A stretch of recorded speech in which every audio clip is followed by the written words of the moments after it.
Hello everyone, welcome to my channel. मैं हूं प्रज्ञा और आज के वीडियो लेक्चर में हम जो है क्लास 9th हिस्ट्री का chapter 8 democratic and nationalist revolutions के बारे में देख रहे थे हम। तो ये जो लेक्चर है इसमें हम फोर्थ पार्ट डिस्कस करेंगे। तो इससे पहले के जो पार्ट है इसमें हमने काफ़ी सारी चीज़ें डिस्कस कर ली थी, जिसमें हमने देखा था कि जो डेमोक्रेसी की शुरुआत जो है इंग्लैंड में कैसे हुई। कॉन्फ्लिक्ट से किंग और पार्लियामेंट के बीच में ये मतभेद जो है आगे पीछे होते रहे। उसके बाद फाइनली एक डेमोक्रेटिक गवर्नमेंट फॉर्म हुई इंग्लैंड में, उसके बारे में हमने देखा। फिर हमने देखा अमेरिकन वॉर ऑफ इंडिपेंडेंस के बारे में। उसके बाद हमने फ्रेंच रेवोल्यूशन के बारे में देखा।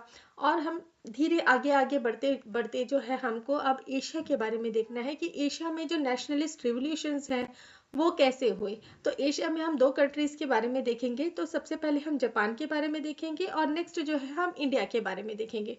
तो स्टार्ट करेंगे नेशनलिज्म इन एशिया। तो फर्स्ट पार्ट में हम जापान के बारे में देखेंगे। तो Japan is considered to be the first Asian country to establish a nation state, but interestingly like in Germany it was a king who promoted nationalism in Japan. तो Japan को consider किया जाता है फर्स्ट एशियन कंट्री जहाँ पे national state, nation state क्या होता है, जो एक डेमोक्रेटिक स्टेट होता है उसे नेशन स्टेट कहा जाता है। तो जापान पहली कंट्री थी, एशियन कंट्री, जिसने ये नेशन स्टेट का जो कंसेप्ट है उसको अपनाया। लेकिन इंटरेस्टिंग बात क्या है, जैसे कि जर्मनी में क्या हो रहा था, किंग जो है तो इंटरेस्टिंग बात यहाँ पे क्या थी, जैसे कि Germany, like in Germany it was the king who promoted nationalism in Japan. तो जैसे कि जर्मनी में क्या हो रहा था, लोगों का ये था कि वो नेशन स्टेट बनाए, लेकिन यहाँ पे किंग था, जापान में किंग था, उसका ये वो था कि हम नेशन स्टेट बना के चले। तो Japan was ruled by emperor, but after 12th century the actual power lay in the hands of powerful military general called shogun. तो जब जापान जो है उसमें एम्परर तो था, किंग तो था, लेकिन 12th सेंचुरी के बाद जो एक्चुअल पावर्स जो थे, जो मिलिट्री जनरल्स थे वहां पे उनके हाथ में आ गया। और ये मिलिट्री जनरल्स को क्या कहा जाता था, शोगन। तो Tokugawa family establish their shogunate from 1603 to until 1867। तो 1603 से 1867 तक जो टोकागुआ फैमिली है वो एस्टैब्लिश करके रखी थी शोगनेट। मतलब उनकी जनरेशन टू जनरेशन जो है वो मिलिट्री जनरल का जो शोगन बोला जा रहा है, टर्म बोला जा रहा है, उन्होंने अपना साम्राज्य वहां फैला के रखा था। तो during this period Japan was divided into over 250 federal provinces that were ruled by federal government. तो अब इस समय में क्या था, जापान जो है वो 250 अलग अलग जो फेडरल प्रोविंसेस थे उसमें डिवाइडेड था। और ये जो पर्टिकुलर जो प्रोविंसेस है इसमें पर्टिकुलर अपनी अपनी फेडरल गवर्नमेंट थी। But the emperor ruled only in name was ruler only in name with shogun exercising authority। लेकिन यहाँ पे क्या दिक्कत थी, जो एम्परर था वो रूलर मतलब किंग नाम का था। यहाँ पे जो भी पावर थी वो किसके पास थी, शोगन के पास थी, जो मिलिट्री जनरल्स थी। The feudal lords lived in palaces and warriors who fought in their armies were called samurais। अब ये जो feudal lords थे, जो feudal provinces थे, इसके जो lords थे, इसके जो छोटे छोटे मुखिया थे वो पैलेसेस में रहते थे। और जो वॉरियर्स थे, जो लड़ाई लड़ने वाले थे आर्मी में, उन्हें क्या कहा जाता था, समुराई कहा जाता था। कहीं ना कहीं आपने ये टर्म सुना भी होगा। They were paid paddy for their livelihoods. और ये जो समुराइज है इनको पैडी दिया जाता था ताकि वो अपने जीवन यापन कर सके। They also enjoyed several legal privileges and enlightenment. और उसके साथ साथ उनको कुछ अलग से प्रिविलेजेस भी मिलते थे और एनलाइटमेंट्स भी मिलते थे, अलग अलग पर्क्स भी मिलते थे। Okay, the patients in the village farmed the land of feudal lords and paid a large portion of their harvest as rent। तो जो पीसेंट्स थे विलेज में, जो गांव में जो किसान थे, वो क्या करते थे, जो फ्यूडल लॉर्ड्स थे, ठीक है, पीसेंट मतलब जो दूसरे के खेतों में काम करते हैं ऐसे फार्मर्स। तो ये जो पीसेंट्स थे ये विलेज में, ये क्या करते थे, जो दूसरों के जो फ्यूडल लॉर्ड्स थे उनके लैंड में वो काम वाम करते थे। और इसके बदले में उनको जो हार्वेस्ट होती थी उसका बहुत बड़ा हिस्सा ऐसा रेंट देना पड़ता था। The rent made up about 80% of the value of harvest. अब यहाँ पे देखिए तो रेंट कितना था, अगर कोई 1 एकड़ में खेती कर रहा है तो उसका 80% का जो हार्वेस्ट मीन्स, अगर कोई पीसेंट जो है किसी फ्यूडल लॉर्ड के फार्म में काम कर रहा है, अगर उसका 100 बोरा का अनाज हुआ है तो 80 बोरा उसको क्या है अपने फेडरल लॉर्ड को देना है, 20 बोरा ही उसके पास बचेगा। In addition peasant had to do compulsory service for the government whenever required. और उसके साथ साथ जो पीसेंट्स लोग थे, टेनेंट्स लोग थे, उनको क्या है जब भी गवर्नमेंट में कुछ सर्विस करना रहता था, गवर्नमेंट में कुछ काम करना रहता था, उनको अपनी सर्विस भी देनी पड़ती थी। They were are not they were not allowed to leave their lands and go anywhere without permission। और उनको अपनी जगह जो है वो छोड़ के जाने की, कहीं पे भी जाने की परमिशन भी नहीं थी। Most of them were forced to take loans from traders at high interest rate to meet their family expenses। अब भाई अगर 100 बोरा हो रहा है उसमें से 80 बोरा तो उनको फेडरल लॉर्ड्स को देना पड़ा, खुद के पास तो कुछ बचा नहीं। तो इसलिए कई लोगों के पास ऐसी दिक्कतें आती थी कि उनको जो ट्रेडर्स हैं उनसे लोन्स लेना पड़ता था, पैसे उधार में लेने पड़ते थे ताकि वो अपने फैमिली का खर्चा चला सके। The money lenders were thus able to establish their right over the land of tenants. और ऐसे में क्या होता था, अगर उनके पास छोटी मोटी ज़मीन है भी तो वो जो ज़मीन है वो जो ओनर्स हैं, जो ट्रेडर्स है जिसके पास से इन्होंने लोन लिया है, वो उनकी जमीन भी छीन लेते थे। This condition of indebtedness and poverty led to the peasant revolt in 19th century that shook the foundation of feudal empire. अब ये जो था, ये जो प्रोसेस चल रहा था जिसमें जो गरीब किसान है वो कर्ज में डूबा जा रहा था, तो इससे जो है पीसेंट्स रिवॉल्ट स्टार्ट हुआ, जो विद्रोह स्टार्ट किया पीसेंट्स ने इस गरीबी भुखमरी के कारण, और वो 19th सेंचुरी में हुआ, जिससे जो फाउंडेशन थी फ्यूडल एम्पायर की वो क्या हो गई, हिल गई। तो जो ये स्ट्रक्चर था जापानीज सोसाइटी का, आज की डेट में अगर हम जापान की बात करें तो जापान बहुत ही वेल डेवलप्ड कंट्री है। और उस समय कैसा था, देखिए यहाँ पे traders were wealthy but they are the lowest rung of the social hierarchy. देखिए यहाँ पे ट्रेडर्स के पास पैसा तो था, लेकिन उनको रैंकिंग जो है वो सोशल हायरार्की में बहुत नीचे भी दी जाती थी। तो ये थे ट्रेडर्स। उसके बाद आते थे उसके ऊपर आते थे फार्मर्स और आर्टिशंस, उसके ऊपर आते थे समुराई वॉरियर्स, उसके ऊपर शोगन एंड दाइम्यो, और उसके ऊपर एम्परर। तो जैसे कि हमने देखा एम्परर का उतना रोल नहीं होता था।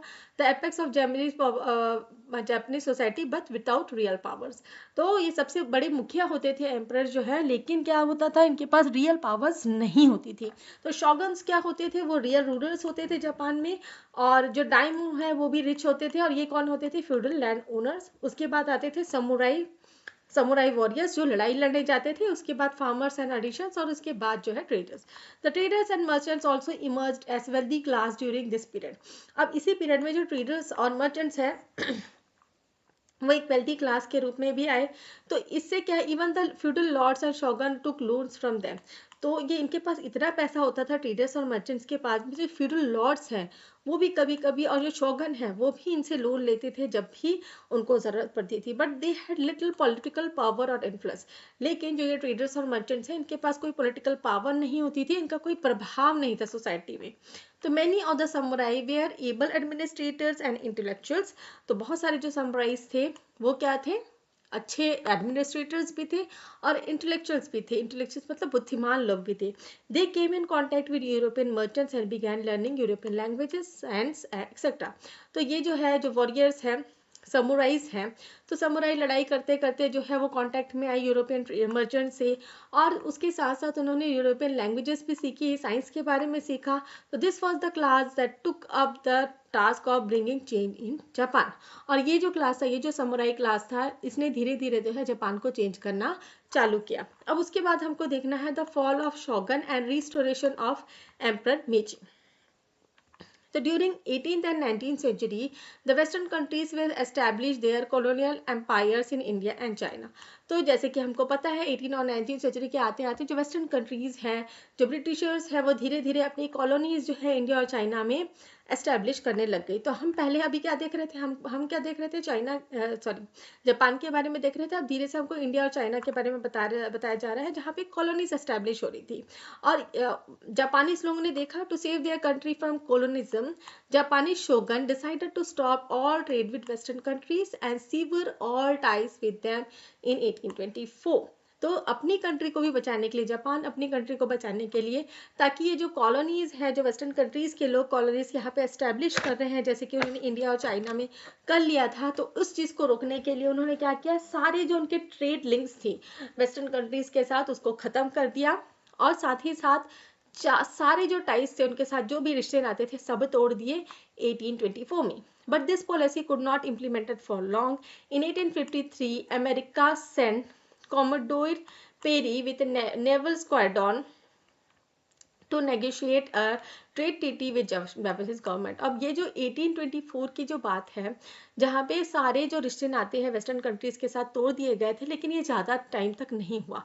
1853 में अमेरिका ने अपना एक नेवल स्क्वाड्रन भेजा कॉमोडोर पेरी नाम का, जिसने नेगोशिएट किया, एक ट्रेड ट्रीटी साइन की जापानीज गवर्नमेंट के साथ में. Following some minor skirmishes, Japan was forced to sign a treaty with government. और कुछ मतभेद के साथ, कुछ छोटी मोटी लड़ाइयों के साथ जापान को फोर्स किया गया कि वो ट्रीटी साइन करे अमेरिका के साथ.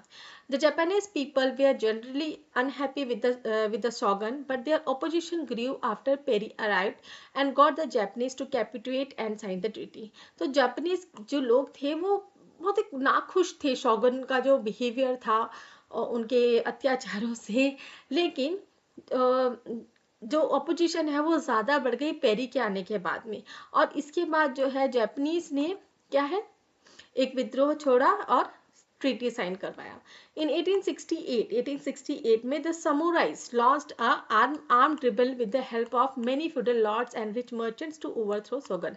और ऐसे ही ये जो ट्रीटी साइन हुई, इसके बाद 1868 में जो समुराइज थे उन्होंने क्या किया, जो फ्यूडल लॉर्ड्स है उसके साथ मिलके एक आर्मी रिबेलियन, आर्म्ड रिबेलियन मतलब अपनी एक आर्मी बनाई, और उसमें रिच मर्चेंट्स ने भी इनका साथ दिया, और जो शोगन थे उनको इन्होंने हटा दिया. They were victorious and they invited emperor Meiji to assume powers. अब ये जीत तो गए थे, लेकिन अब क्या है, रूल करने के लिए उनको एम्परर चाहिए था, तो इसलिए मीजी को इन्होंने इन्वाइट किया कि आप पावर में आ जाइए, आप रूल करिए यहाँ पे. They believe Japan would unite under emperor and become a powerful nation that could challenge western countries. और उनका ये मानना था, ये जो समुराइज है इनका ये मानना था कि जापान जो है अब एकजुट हो जाएगा एम्परर मीची के साथ में मिलके, और एक पावरफुल नेशन बनेगा जो चैलेंज करेगा वेस्टर्न कंट्रीज को. The new government took some revolutionary initiative at that time. The feudal lords were independently ruling their territories.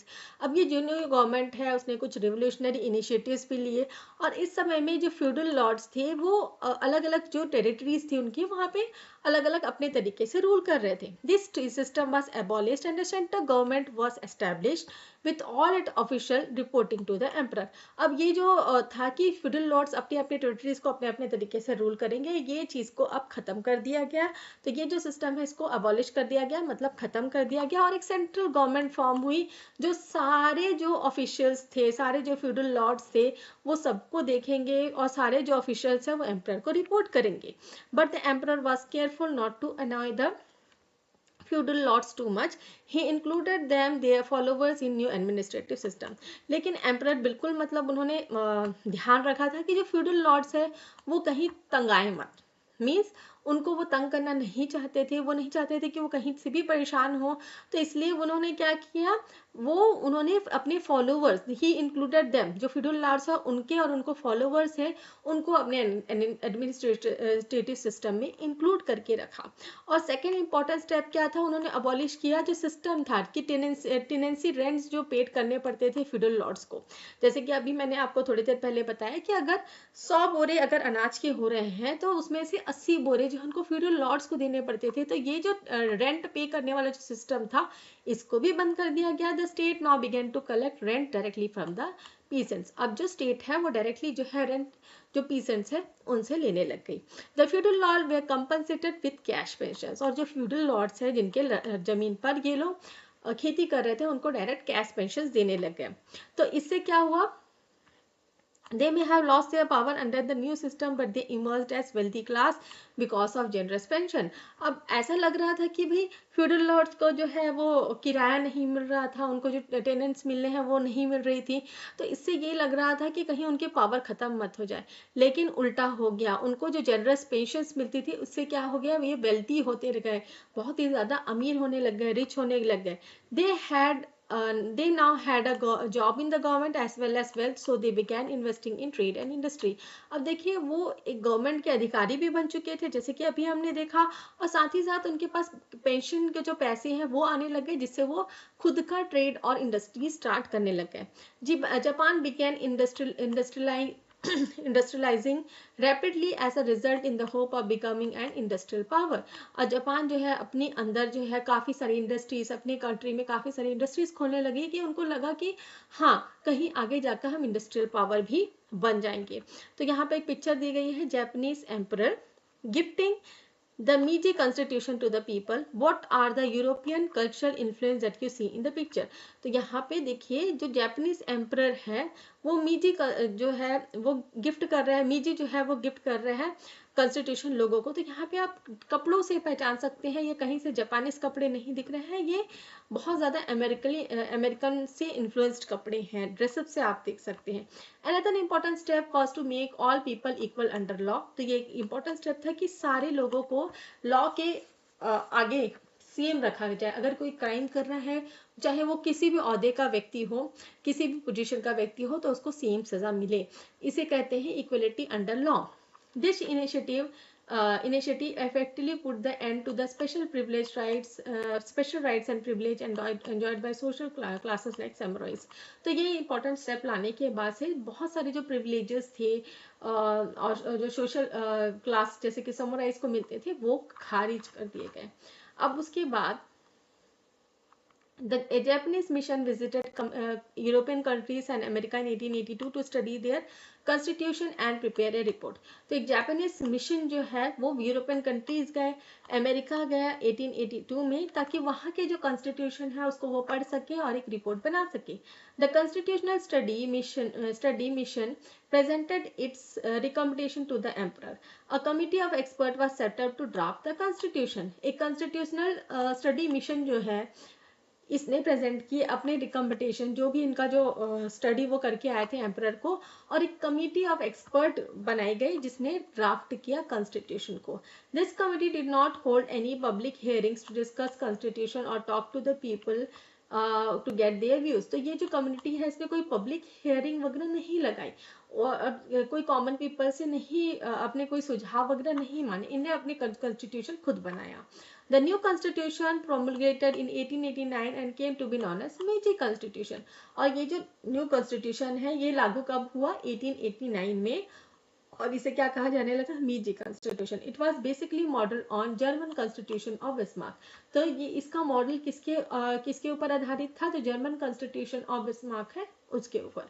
The Meiji Constitution stated that it was the emperor's gift to the people, which implied he was gifting power to the people, but it was also clearly saying that emperor was supreme and all powers residing in him। तो मीजी constitution क्या state करता था कि emperor ने जो constitution है वो लोगों को गिफ्ट किया, जैसे कि यहाँ पिक्चर में हम देख रहे हैं, ऊपर पिक्चर में हमने देखा। लेकिन इसमें ये भी बताया गया था कि जो पावरफुल पूरा पावर जो है वो यहाँ पे ये बताया जा रहा था, he implied that he was gifting power to the people. लेकिन इसमें क्लियरली ये भी मेंशन था कि एम्परर जो है वो क्या है? सुप्रीम है और सारा पावर जो है उनके पास ही है। तो authority was concentrated in emperor. तो जो भी अथॉरिटी है डिसीजन लेने का वो किसके पास था? एम्परर के पास, और जो कैबिनेट ऑफ मिनिस्टर जो उन्होंने अपॉइंट किए उनके पास। It also said that emperor will conduct affairs of state in accordance with the constitution. और इसमें ये भी लिखा गया था जो एम्परर है जो भी स्टेट का मैटर्स है उसको कॉन्स्टिट्यूशन के आधार पर चलाएगा। It had provision for an elected parliament, but the right to vote was given to people with property। अब इसमें प्रोविजन था कि इलेक्टेड पार्लियामेंट मेंबर्स होंगे, लेकिन जो राइट ऑफ वोट है वो उन्हीं लोगों को दिया गया था जिनके पास प्रॉपर्टी है। Moreover the role of parliament was limited. और उसके साथ साथ पार्लियामेंट का रोल है वो भी लिमिटेड था, मतलब किंग जो है यहाँ पे सुप्रीम था। The constitution also conferred rights on the people such as equality before law, freedom of religion, constitutional welfare, punishment only through legal process, etc. But the right to freedom was limited। तो constitution का ये मानना था कि अगर कोई भी व्यक्ति क्राइम करता है तो वो इक्वल है, इक्वल है, मतलब वो किसी भी ओहदे का है, जैसे कि मैंने बताया, जैसे आज की डेट में चलता है, लोगों को अपना रिलीजन चूज करने के लिए फ्रीडम था, कॉन्स्टिट्यूशनल वेलफेयर के लिए काम हो रहा था, पनिशमेंट जो है वो पूरा लीगल प्रोसेस के बाद ही दिया जाता था, लेकिन राइट टू फ्रीडम जो है वो कुछ हद तक लिमिटेड था। तो यहाँ पे हमने जापान के बारे में जाना, तो आगे के जो आगे का जो पार्ट है, जो लास्ट पार्ट होगा हमारा, उसमें हम इंडियन जो नेशनलिस्ट मूवमेंट इंडिया में कैसे आया उसके बारे में हम देखेंगे। तो मैं आशा करती हूँ कि यहाँ तक आपको समझ में आया होगा। वीडियो समझ में आया तो वीडियो को लाइक शेयर करें, कमेंट करके बताएं कि वीडियो कैसा लगा। अगर मेरे चैनल के वीडियोस आपको पसंद आते हैं तो चैनल को सब्सक्राइब कर लीजिए, बेल नोटिफिकेशन को भी ऑन कर लीजिए, ताकि जब भी मैं नए वीडियोस डालूँ तो आपको नोटिफिकेशन मिल सके। Thanks for watching.